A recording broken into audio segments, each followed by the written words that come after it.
श्री कृष्ण। श्रीमद् भगवद गीता के 7वें अध्याय ज्ञान विज्ञान योग में एक बार फिर आप सबका स्वागत करती हूँ। अब तक 15 श्लोक पढ़े हैं इस अध्याय से हमने। आगे बढ़ने से पहले एक बार पिछले 5 श्लोक। हे पार्थ, मैं कामादि राग विहीन बलवान का, मैं काम भी हूँ धर्म के अविरुद्ध विद्यावान का। सत और रज तम भाव मुझसे ही हुए हैं ये सभी, मुझ में सभी ये किंतु मैं उनमें नहीं रहता कभी।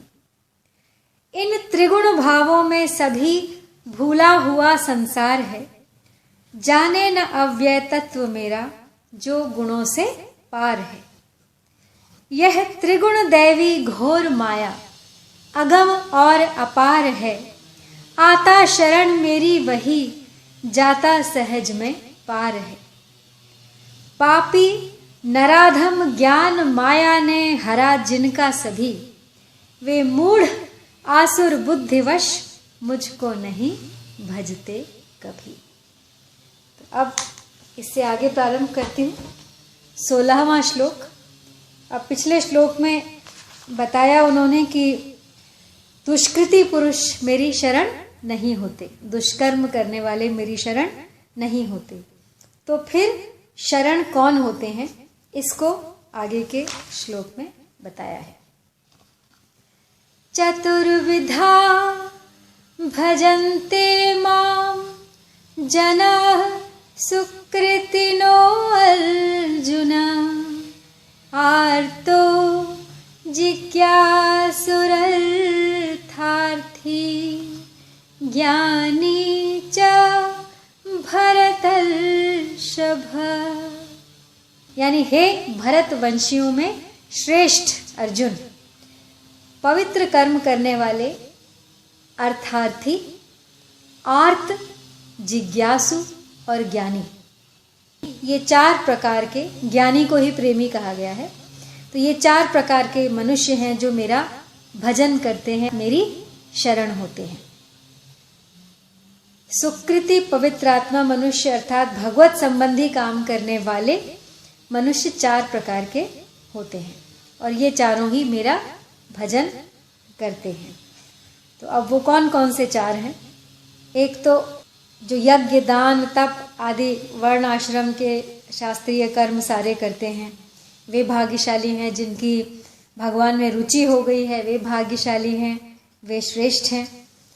उसके बाद दूसरी श्रेणी है अर्थार्थी, जो धन की कामना से भगवत भक्ति करते हैं। अर्थ यानी धन, संपत्ति, सुख सुविधा की इच्छा हेतु भगवान का जप करते हैं। उसके बाद तीसरे हैं आर्त, यानी जो दुखी हैं, जो अपने कष्ट से मुक्ति पाने के लिए भगवान की भक्ति करते हैं। प्राण संकट आने पर, आफत आने पर, मन के प्रतिकूल घटना घटने पर जो दुखी होकर अपना दुख दूर करने के लिए भगवान को पुकारते हैं और दुख को दूर करना केवल भगवान से ही चाहते हैं, दूसरे किसी उपाय को काम में नहीं लेते। ऐसे भक्त आर्त भक्त कहलाते हैं। और जो चौथे प्रकार के भक्त बताए हैं वो हैं जिज्ञासु, यानी जानने की इच्छा रखने वाला, ज्ञानी, प्रेमी, जिसमें अपने स्वरूप को, भगवत तत्व को जानने की जोरदार इच्छा जागृत हो जाती है कि वास्तव में मेरा स्वरूप क्या है, भगवत तत्व क्या है। इस प्रकार तत्व को जानने के लिए शास्त्र, गुरु अथवा पुरुषार्थ, श्रवण, मनन, निधिध्यासन आदि उपायों का भी आश्रय न रखते हुए केवल भगवान के आश्रित होकर उस तत्व को केवल भगवान से ही जो जानना चाहते हैं वे जिज्ञासु भक्त कहलाते हैं। जिज्ञासु भक्तों में उद्धव जी का नाम लिया जाता है। भगवान ने उद्धव जी को दिव्य ज्ञान का उपदेश दिया था, जो उद्धव गीता के नाम से भी प्रसिद्ध है।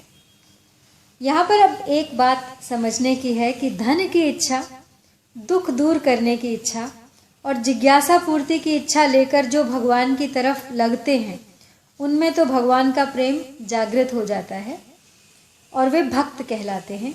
परंतु जिनकी यह भावना रहती है कि अन्य उपायों से धन मिल सकता है, दुख दूर हो सकता है, जिज्ञासा पूर्ति हो सकती है, उनका भगवान के साथ संबंध न होने पर उनमें प्रेम जागृत नहीं होता, क्योंकि वे भगवान के अलावा अन्य उपाय भी जान गए हैं और उनकी तरफ भी उनका मन बढ़ने लगता है। अब यहाँ पर एक दृष्टांत है विशेष कि 4 लड़के खेल रहे थे। इतने में उनके पिताजी 4 आम लेकर आए। उनको देखते ही एक लड़का आम मांगने लग गया और एक लड़का आम लेने के लिए रो पड़ा। अब पिताजी ने उन दोनों को एक एक आम दे दिया। तीसरा लड़का न तो रोता है न मांगता है, केवल आम की तरफ देखता है, और चौथा लड़का आम की तरफ न देखकर पहले के जैसे खेलता रहता है, वैसे ही मस्ती से खेल रहा है। अब उन दोनों को भी पिताजी ने एक एक आम दे दिया। इस प्रकार चारों ही लड़कों को आम मिला। यहाँ आम मांगने वाला लड़का अर्थार्थी है, जिसको आम चाहिए। रोने वाला लड़का आर्त है, वो आम को देख रहा है लेकिन क्योंकि उसे नहीं मिल रहा है वो रो रहा है उससे पहले। केवल आम की तरफ देखने वाला जिज्ञासु है, जानना चाहता है ये क्या है, ये मुझे मिल जाए तो। लेकिन आम की परवाह न करके खेल में लगा रहने वाला ज्ञानी है।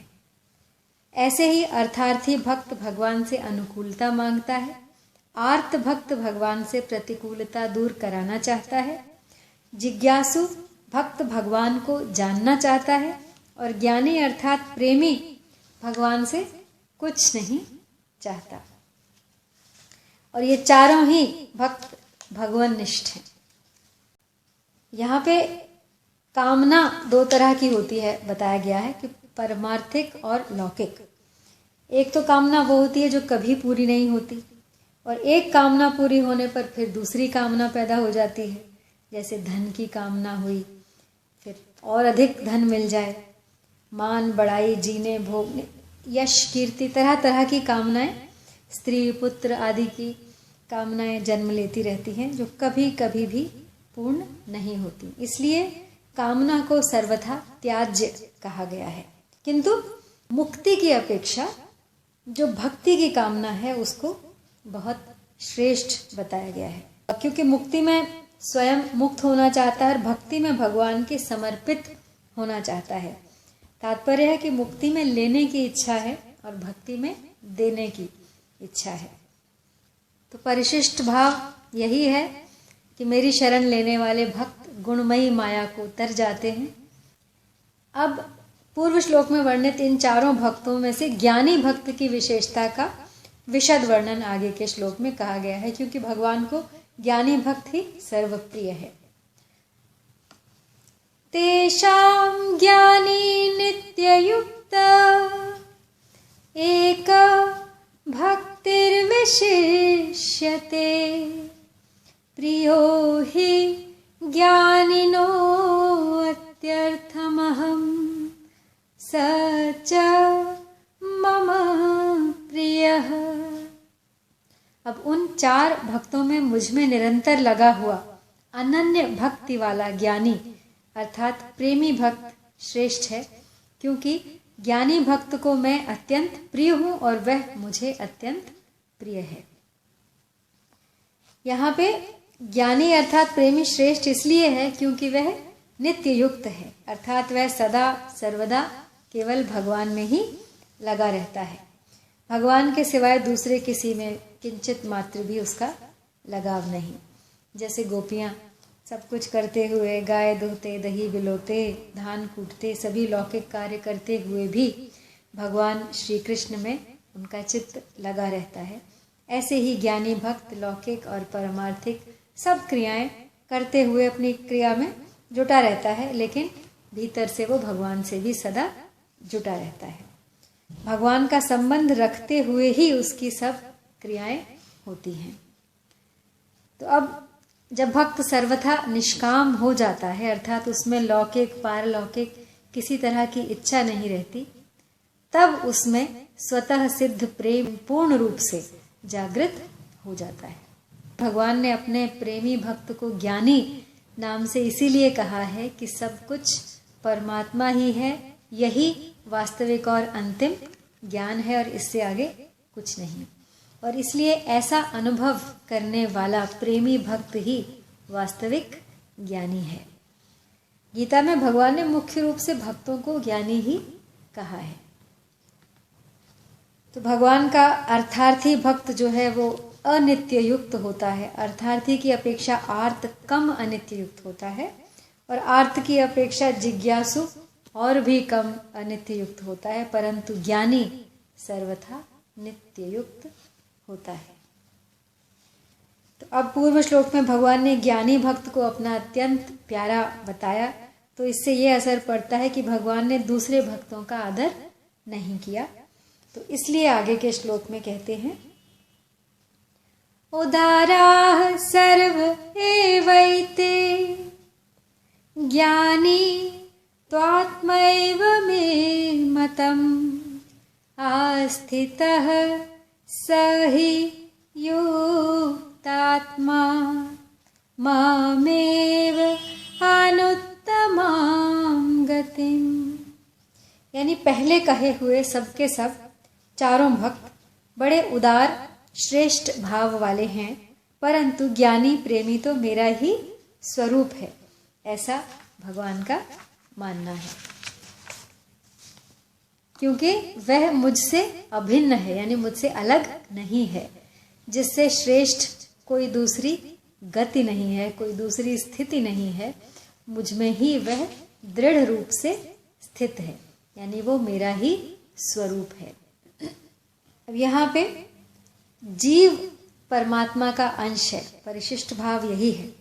अतः वह परमात्मा से जितना जितना दूर जाता है उतना उतना उसका अहंकार दृढ़ हो जाता है, उसमें मैं की भावना समा जाती है, और वह ज्यों ज्यों परमात्मा की तरफ आता है त्यों त्यों अहंकार मिटता जाता है। स्वरूप में स्थित होने पर भी सूक्ष्म अहम की गंध रहती है, रह सकती है, परंतु प्रेम में परमात्मा के साथ अभिन्नता आत्मीयता होने पर जीव का अपरा प्रकृति से सर्वथा संबंध विच्छेद हो जाता है और अहंकार सर्वथा मिट जाता है, क्योंकि अहंकार अपरा प्रकृति का ही कार्य है। इसलिए भगवान ने कहा है कि ज्ञानी त्वात्मैव मे मतम्। तो अर्थार्थी आर्त और जिज्ञासु में क्रमशः अपनी स्वतंत्र सत्ता कम होती जाती है और ज्ञानी में अपनी स्वतंत्र सत्ता बिल्कुल नहीं रहती। यही कारण है कि वो स्वयं साक्षात रूप से भगवान ही है। यहाँ पे इन भगवान से बढ़कर उत्तम गति और कोई नहीं। अब गति शब्द के तीन अर्थ हैं, एक है ज्ञान, एक है गमन और एक प्राप्ति। लेकिन यहाँ पे गति का अर्थ प्राप्ति के अर्थ में आया है, गति का इस्तेमाल। तो अंतिम जो प्रापणीय तत्व जो है वो भगवान ही है और यही मनुष्य की सर्वोत्तम गति है। तो एक दृढ़ता अभ्यास से होती है और एक दृढ़ता स्वतः होती है।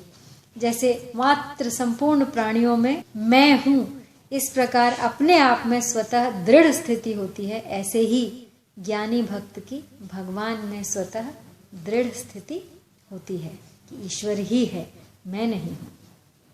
अब पूर्व श्लोक में कहे हुए ज्ञानी अर्थात प्रेमी भक्त की वास्तविकता और उसके भजन का प्रकार आगे के श्लोक में बताते हैं।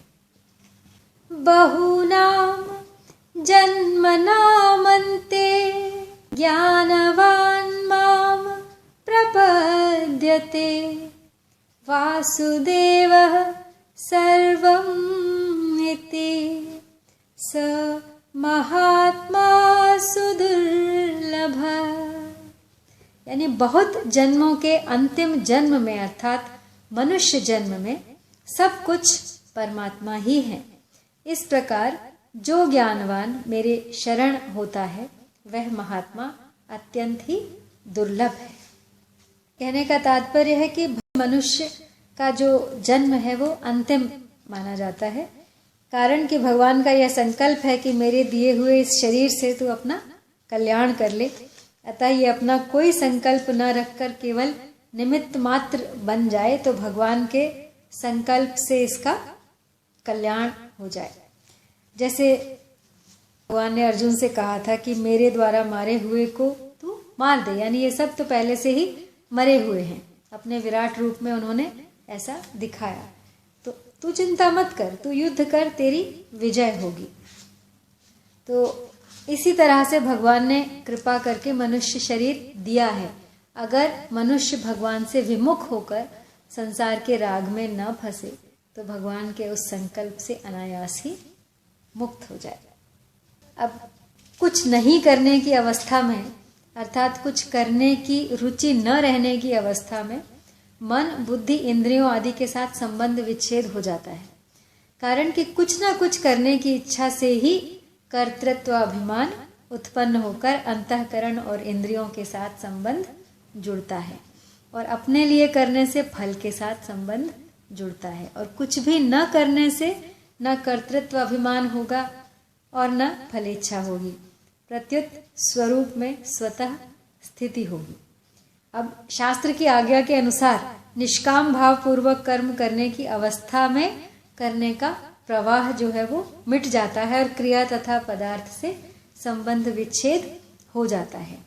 तो यहाँ कहने का तात्पर्य ये नहीं है कि हाथ पे हाथ रख के बैठे रहें, कुछ ना करें, यानी करें सब, किंतु मन की स्थिति ऐसी हो कि उसमें हम निष्काम, जो भी करें निष्काम भाव से करें, फल की इच्छा के बिना करें, तो अब हमारा कर्मों के साथ संबंध विच्छेद हो जाएगा, पदार्थों के साथ भी संबंध विच्छेद हो जाएगा, क्योंकि जो हो रहा है वो भी ईश्वर की इच्छा से ही हो रहा है, ऐसा मान के करता जाए और स्वयं को उससे लिप्त ना करे, तो पुराना राग मिट जाएगा और नई कामना नहीं होगी, तो अपने आप ही बोध हो जाएगा। पहले भी आया है कि निष्काम भाव से विधि पूर्वक अपने कर्तव्य कर्म का पालन किया जाए तो अनादिकाल से बने हुए संपूर्ण कर्म नष्ट हो जाते हैं और ज्ञान योग से मनुष्य संपूर्ण पापों से तर जाता है। तो आज का अंतिम श्लोक है 20वां। इसमें भगवान की महत्ता को समझकर भगवान की शरण जो होते हैं ऐसे भक्तों का वर्णन किया गया है। कामैः स्तैस्तैः हृतज्ञानाः प्रपद्यन्ते अन्यदेवताः तं तं नियमम् आस्थाय प्रकृत्या नियताः स्वया। यानी उन कामनाओं से जिनका ज्ञान हरा गया है, ऐसे मनुष्य अपनी अपनी प्रकृति अर्थात स्वभाव से नियंत्रित होकर उस अर्थात देवताओं के उन नियमों को धारण करते हुए अन्य देवी देवताओं की शरण हो जाते हैं। परमात्मा की सत्ता एक है, लेकिन मनुष्य ने उस एक परमात्मा को भी बहुत सारे देवी देवताओं में विभाजित कर दिया है। यहाँ पे उन देवी देवताओं का जिक्र है। उन अर्थात इस लोक के और परलोक के भोगों की कामनाओं से जिनका ज्ञान ढक गया है, आच्छादित हो गया है, परमात्मा की प्राप्ति के लिए जो विवेक युक्त मनुष्य शरीर मिला है, उस शरीर में आकर परमात्मा की प्राप्ति न करके वे अपनी कामनाओं की पूर्ति करने में लगे रहते हैं। भगवान के जो अर्थार्थी और आर्त भक्तों में जो कामनाएं हैं, वही कामनाएं इस श्लोक में वर्णित मनुष्यों में भी हैं, परंतु दोनों में फर्क यह है कि अर्थार्थी और आर्त भक्तों में कामना की मुख्यता नहीं है, प्रत्युत भगवान की मुख्यता है, इसलिए वे हृत ज्ञाना नहीं है। हृत ज्ञाना अर्थात जिनका ज्ञान हर लिया गया है, परंतु यहाँ वर्णित मनुष्यों में कामना की मुख्यता है, इसलिए ये हृत ज्ञाना कहे गए हैं। अब अर्थार्थी और आर्त भक्त तो केवल भगवान के ही शरण होते हैं, पर ये मनुष्य भगवान को छोड़कर अन्य देवी देवताओं की शरण हो जाते हैं, जो स्वयं मनुष्य के ही निर्मित किए हुए देवी देवता हैं। अब कामनाएं, देवता, मनुष्य और नियम ये सभी अनेक हुआ करते हैं। अगर अनेक कामनाएं होने पर भी उपास्य देव एक परमात्मा हो तो वे उपासक का उद्धार कर देंगे। परंतु कामनाएं भी अनेक हों और उपास्य देव भी अनेक हों तो उद्धार कौन करेगा? तो एक भगवान के सिवाय दूसरी कोई वस्तु है ही नहीं। यह ज्ञान सुख की कामना के कारण ढक जाता है। यह कामना न तो प्रकृति की बनाई हुई है और न परमात्मा की बनाई हुई है, प्रत्युत मनुष्य की अपनी बनाई हुई है। इसलिए इसको मिटाने की जिम्मेदारी मनुष्य पर ही है। अब हृत ज्ञाना कहने का तात्पर्य यह है कि यह ज्ञान नष्ट नहीं हुआ है, प्रत्युत कामना के कारण हर लिया गया है। तो आज यही समाप्त करती हूँ, उससे आगे प्रारंभ करेंगे कल। तब तक के लिए आपसे विदा। जय श्री कृष्ण।